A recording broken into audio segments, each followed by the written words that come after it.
بسم اللہ الرحمن الرحیم۔ ہم روزوں کے مسائل کے بارے میں پڑھے تھے۔ پارٹ 1 ہم نے پڑھا تھا، آج پارٹ 2 سٹارٹ کرتے ہیں۔ پھر اسی عالم بے خودی میں اپنے لیے اور اپنے اہل و عیال کے لیے دعائیں، مسلمانان عالم کے لیے دعائیں، مجاہدین کے لیے دعائیں، مسلم ممالک کے سربراہوں کے لیے دعائیں، مسلم نوجوانوں کے لیے دعائیں، اسلام کی سربلندی کے لیے دعائیں، زندہ و فوت شدہ تمام مسلمانوں کی مغفرت اور بخشش کی دعائیں مانگی جاتی ہیں۔ جی چاہتا ہے کاش یہ انمول گھڑیاں اور مبارک لمحے طویل ہو جائیں۔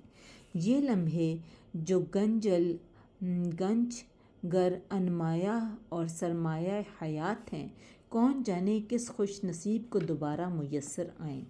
دل گواہی دیتا ہے کہ اللہ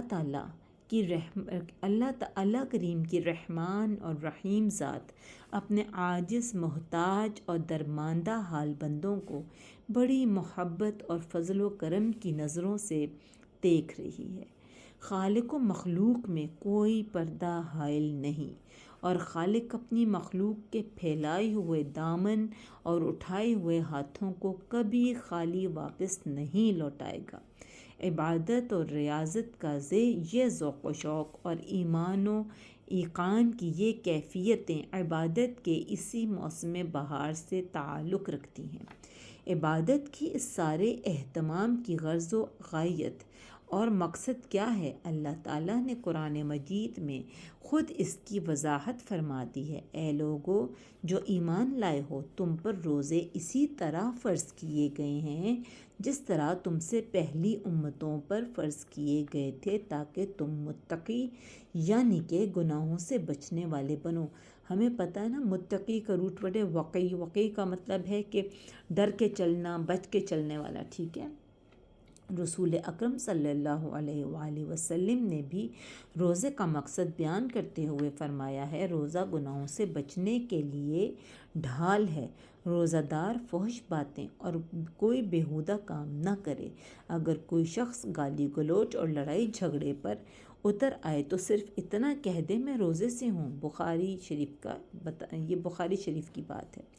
بلا شبہ نیکی کرنا بڑے اجر و ثواب کا باعث ہے، لیکن نیکی کرنے کے ساتھ ساتھ برائی سے بچنا بھی اس سے بھی زیادہ اہم معلوم ہوتا ہے، جس کی وضاحت مسلم شریف کی اس حدیث سے ہوتی ہے، جس میں رسول اکرم صلی اللہ علیہ وآلہ وسلم نے صحابہ کرام سے رضی اللہ تعالیٰ عنہ سے دریافت فرمایا تھا، جانتے ہو مفلس کون ہے؟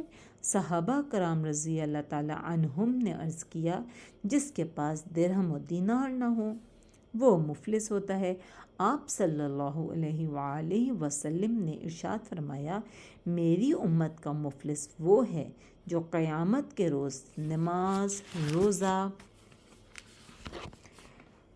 اور زکوٰۃ جیسے اعمال لے کر آئے گا، لیکن کسی کو گالی دی ہوگی، کسی پر تہمت لگائی ہوگی، کسی کا مال کھایا ہوگا، کسی کو قتل کیا ہوگا، چنانچہ اس کی نیکیاں مظلوموں میں تقسیم کر دی جائیں گی۔ اگر نیکیاں ختم ہو گئیں تو مظلوموں کے گناہ اس کے نامہ اعمال میں ڈالنے شروع کر دیے جائیں گے، حتیٰ کہ اسے دوزخ میں ڈال دیا جائے گا۔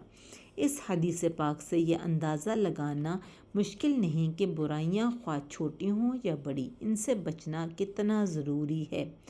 رمضان المبارک کا مہینہ اس لحاظ سے بہت اہمیت کا حامل ہے کہ اس کی غرض و غایت ہی گناہوں سے بچنے کی تربیت کرتا ہے۔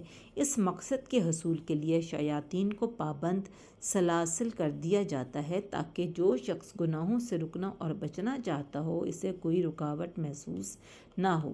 امر واقعہ یہ ہے کہ رحمتوں اور برکتوں کے اس مقدس مہینے میں تھوڑی سی کوشش اور ارادہ کرنے سے آدمی کی طبیعت نیکی کی طرف راغب اور گناہوں سے بچنے پر آمادہ ہو جاتی ہے۔